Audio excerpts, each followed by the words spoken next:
कारण की देहधारी मनुष्य के द्वारा संपूर्ण कर्मों का त्याग करना संभव नहीं है। इसलिए जो कर्म फल का त्यागी है वही त्यागी है, ऐसा कहा जाता है।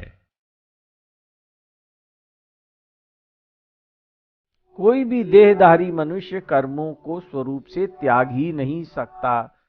श्लोक 3.5।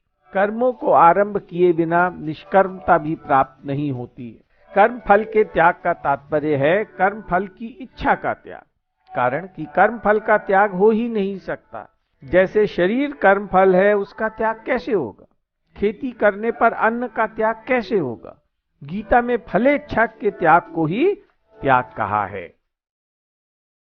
कर्म फल का त्याग न करने वाले मनुष्य को कर्मों का इष्ट, अनिष्ट और मिश्रित ऐसे 3 प्रकार का फल मरने के बाद भी होता है, परंतु कर्म फल का त्याग करने वालों को कहीं भी नहीं होता।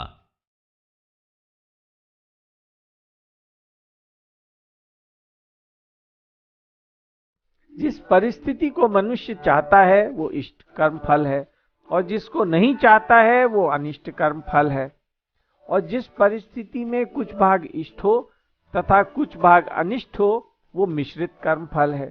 संसार में प्रायः मिश्रित फल ही मिलता है।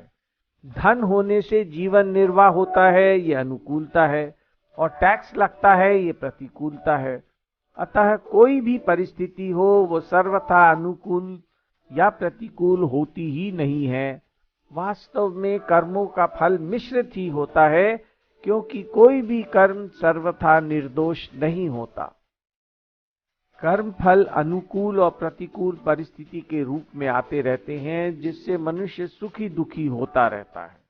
ये सुखी दुखी होना ही बंधन है। जब तक वो सुख भोगता रहेगा तब तक वो प्रतिकूल परिस्थितियों में दुखी होता रहेगा। सन्यासी को न इस लोक में न परलोक में कर्म फल भोगना पड़ता है। वे पूर्व कर्मों के अनुसार आने वाली परिस्थितियों के भोगी नहीं बनते, अर्थात उनमें वे सुखी दुखी नहीं होते। यहाँ कर्मयोगी और सन्यासी की एकता कही गई है। जैसे कर्मयोगी कर्मों से असंग रहता है, वैसे ही सन्यासी कर्मों से सर्वथा निर्लिप्त रहता है।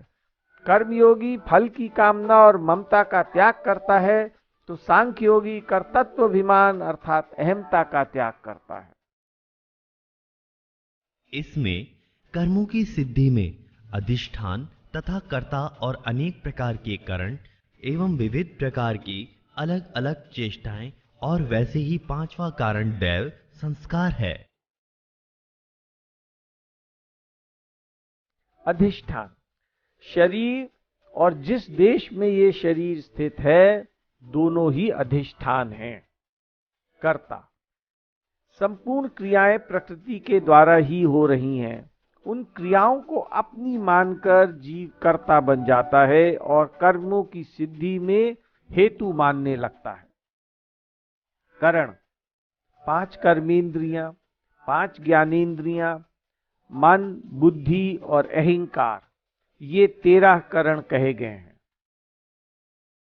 चेष्टा कर्मों की सिद्धि में चौथा हेतु मनुष्यों की करणों के द्वारा होने वाली चेष्टाएं हैं। 5वां है दैव अर्थात संस्कार। 5वां हेतु का नाम दैव है। कर्म के अनुसार मनुष्य के अंतःकरण में संस्कार होते हैं। शुभ कर्म का शुभ संस्कार होता है और अशुभ कर्म का अशुभ संस्कार होता है। जिस कर्म का संस्कार अधिक होता है उस कर्म में उतनी ही सुगमता होती है, और जिसका विशेष संस्कार नहीं होता है उस कर्म में उसे परिश्रम मालूम पड़ता है।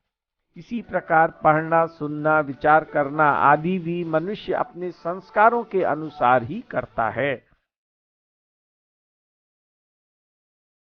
मनुष्य शरीर, वाणी और मन के द्वारा शास्त्र विहित, शास्त्र विहित अथवा शास्त्र विरुद्ध जो कुछ भी कर्म आरंभ करता है, उसके ये पूर्वोक्त 5 हेतु होते हैं।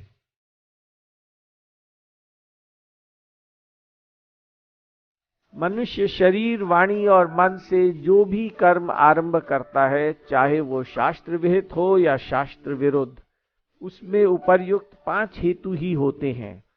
संपूर्ण कर्म शरीर, मन और वाणी से ही होते हैं। इन तीनों प्रकार के कर्मों की शुद्धि के लिए क्रमशः कायिक, मानसिक और वाचिक तप कहे गए हैं। अशुद्धि होने से बंधन होता है। साधक शरीर को अपना ना माने और अपने लिए कोई कर्म ना करे तो शरीर बहुत जल्दी शुद्ध हो जाएगा, उसका प्रकृति से संबंध विच्छेद हो जाएगा और वास्तविक तत्व का अनुभव हो जाएगा।